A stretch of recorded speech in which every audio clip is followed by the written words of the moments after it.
છત્તીસે કોમ કોંગ્રેસ પાર્ટીએ એમના અવાજને કારણે ટિકિટ આપી છે.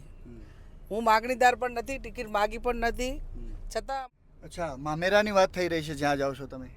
દિલની લાગણી જ્યારે વ્યક્ત કરતા હોય ત્યારે પોતાની બેન, પોતાની ખુદની બધા જ બેન માને છે. એટલા માટે બનાસની બેન, ગેની બેન, છત્તીસે કોમની બેન લોકો સરખામણી કરશે. મારા માટે રાજકારણ એ કોઈ નવો વિષય નથી. 28 વર્ષના મારા જાહેર જીવનમાં લોકો મને ખૂબ સારી રીતે ઓળખે છે અને ગુજરાતની બનાસકાંઠા બેઠક કે જે હાલ ખૂબ જ ચર્ચામાં છે. ચર્ચામાં એટલા માટે છે કારણ કે મહિલા વર્સિસ મહિલા અને ઠાકોર વર્સિસ ચૌધરી થયું છે. બનાસકાંઠાની વાત કરી રહ્યો છું. બનાસકાંઠામાં કોંગ્રેસ તરફથી ગેનીબેન ચૂંટણી લડવાના છે લોકસભાની, અને ભારતીય જનતા પાર્ટીમાંથી રેખાબેન ચૌધરી ચૂંટણી લડવાના છે. આક્રમક મૂડમાં ગેનીબેન દેખાતા હોય છે. ગેનીબેન અમારી સાથે છે, તેમની સાથે વાત કરીશું. ગામે ગામ પ્રચાર કરી રહ્યા છે. એમની પાસે સમય ઓછો છે એટલા માટે એમની સાથે ગાડીમાં હું ચર્ચા કરવાનો છું. બેન, કેવી તૈયારી છે આ વખતે લોકસભાની ચૂંટણીમાં? સમગ્ર બનાસકાંઠાના 14 તાલુકા અને છતાં અમારા કોંગ્રેસના સમગ્ર જિલ્લાના કાર્યકરો અને આમ પ્રજાના અવાજને ધ્યાનમાં લઈને કોંગ્રેસ પાર્ટીએ ટિકિટ આપી છે. ત્યારે આ એક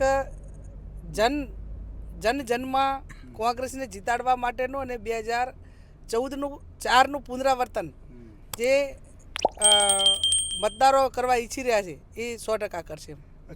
મામેરું એટલે અમારી તરફથી ભાષાની અંદર સામાજિક પ્રસંગો હોય એમાં બેન દીકરીને ઘરે સારો પ્રસંગ હોય ત્યારે એના પિયર પક્ષના લોકો એ મામેરાના ભાગરૂપે કયા પ્રકારનું સૂત્ર છે અને લોકોનો કેવો સહકાર મળી રહ્યો તમે?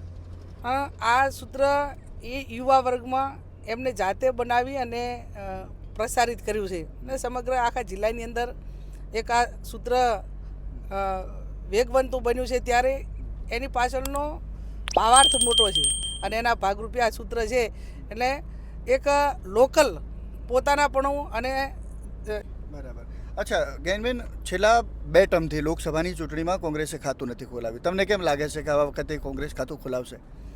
2014માં જ્યારે લોકસભાની ચૂંટણી યોજાણી એ ટાઈમે ભારતીય જનતા પાર્ટીએ 10 વર્ષ માગ્યા હતા અને એ ટાઈમે ઘણા બધા વાયદાઓ આપ્યા હતા. કાળા ધનના હોય, યુવાનોની રોજગારી હોય, એક માથા હાટે 10 માથા લાવશું, આ બધી જ વાતો એ જ્યારે હવે પોકળ સાબિત થઈ છે ત્યારે લોકોનો કોઈ પણ સરકાર ઉપર ભરોસો હોય છે અને એનો સમયગાળો હોય છે.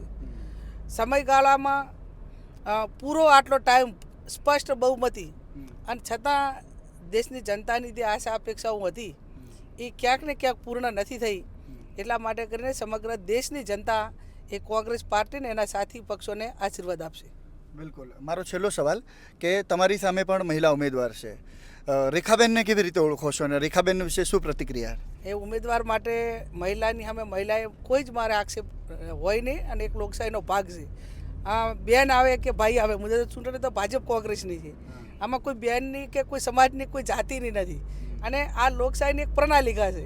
એટલે એ એમના ચૂંટણી એજન્ડા પ્રમાણે મત માગશે. અમે અમારો કોંગ્રેસ પાર્ટીનો મેનિફેસ્ટો ચૂંટણી ઢંઢેરો છે એ લઈને લોકો વચ્ચે જઈશું અને ઓળખાણના ભાગરૂપે બેની સરખામણી કરી એક અનુભવ અને લોકો સાથે જોડાયેલો એજન્ડા હોય ત્યારે સ્વાભાવિક છે કે અમે બનાસકાંઠાની જનતા પાસે હકદાર છીએ. બિલકુલ. તો આ હતા ગેનીબેન ઠાકોર કે જેઓ લોકસભામાંથી કોંગ્રેસના ઉમેદવાર છે બનાસકાંઠા સીટ ઉપર. તેઓ કહી રહ્યા છે કે અમે એક સૂત્ર લઈને નીકળ્યા છીએ કે બનાસની બેન એટલે ગેનીબેન અને મામેરું માગી રહ્યા છે, મામેરાની વાત કરી રહ્યા છે, દરેક ગામમાં પ્રચાર માટે જઈ રહ્યા છે અને તેઓ એવી આશા કરી રહ્યા છે કે આ વખતે લોકો કોંગ્રેસને સાથ આપશે.